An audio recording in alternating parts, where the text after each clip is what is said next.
मजबूरी हो, मांग हमारी पूरी हो। उत्तराखंड में एनसीसी अकादमी अब पौड़ी गढ़वाल में नहीं बल्कि टिहरी गढ़वाल के देवप्रयाग में ही बनेगी। राज्य सरकार की ओर से हाई कोर्ट को इस निर्णय की जानकारी दी गई, जिसके बाद कोर्ट ने अकादमी को पौड़ी शिफ्ट करने के संबंध में दायर याचिका को निरस्त कर दिया। दरअसल 2014 में तत्कालीन रक्षा मंत्री मनोहर पर्रिकर की सिफारिश पर केंद्र सरकार ने टिहरी गढ़वाल के श्रीकोट मालडा देवप्रयाग में एनसीसी अकादमी स्थापित करने का निर्णय लिया था। अकादमी के लिए ग्रामीणों ने 6.17 हेक्टेयर जमीन देने की हामी भी भरी थी। सर्वे होने के बाद शिलान्यास भी कर दिया गया था और बजट आवंटन के लिए प्रस्ताव भेज दिया गया। लेकिन साल 2017 में राज्य सरकार ने अकादमी को टिहरी के बजाय पौड़ी गढ़वाल में बनाने का निर्णय लिया। इस पर पूर्व विधायक मंत्री प्रसाद नैथानी ने आंदोलन की शुरुआत भी की थी। माननीय उच्च न्यायालय को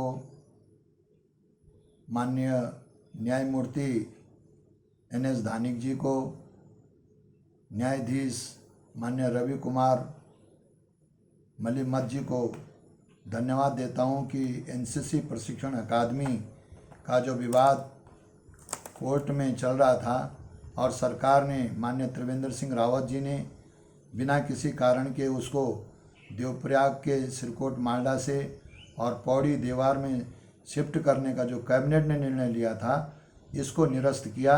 इसके लिए मैं माननीय उच्च न्यायालय और माननीय न्यायाधीशों को तहे दिल से धन्यवाद देता हूं।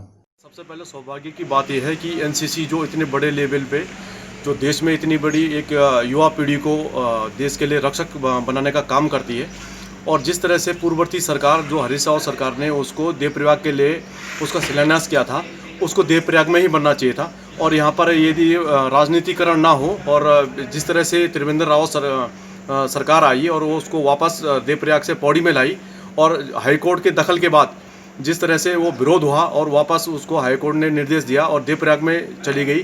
देखो, विकास उत्तराखंड का होना चाहिए, वहाँ पर भी जो बालक हैं और जो बालिका हैं उनको उससे प्रोत्साहन मिलेगा। देवप्रयाग की जनता और हिंदोला खाल की जनता को बहुत बहुत बधाइयाँ देता हूँ, क्योंकि आपको मालूम है कि अब एनसीसी एकेडमी फिर से टिहरी जिले के हिंदोला खाल में बनने जा रही है, और ये बहुत खुशी की बात है हम सभी क्षेत्रवासियों के लिए, क्योंकि इस एनसीसी एकेडमी के लिए आपको विदित है कि पिछली सरकार के द्वारा ये हिंदोला खाल में इस एनसीसी एकेडमी का शिलान्यास किया गया, और उसके बावजूद भी जो वर्तमान सरकार के द्वारा इस एनसीसी एकेडमी को पौड़ी शिफ्ट करने का आदेश जारी किया गया, जिसके लिए जन आंदोलन हुआ, और वो आंदोलन 3-4 महीने तक वो आंदोलन चला। लेकिन फिर भी सरकार ने लोगों के आंदोलन की तरफ ध्यान न दे करके उस एनसीसी एकेडमी को पौड़ी में बनाने का ही फैसला रखा, और आज जब हाईकोर्ट का आदेश आया है,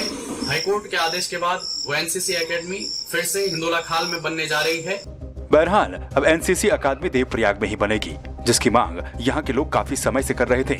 अब इंतजार है तो जल्द से जल्द एनसीसी अकादमी के बनने का।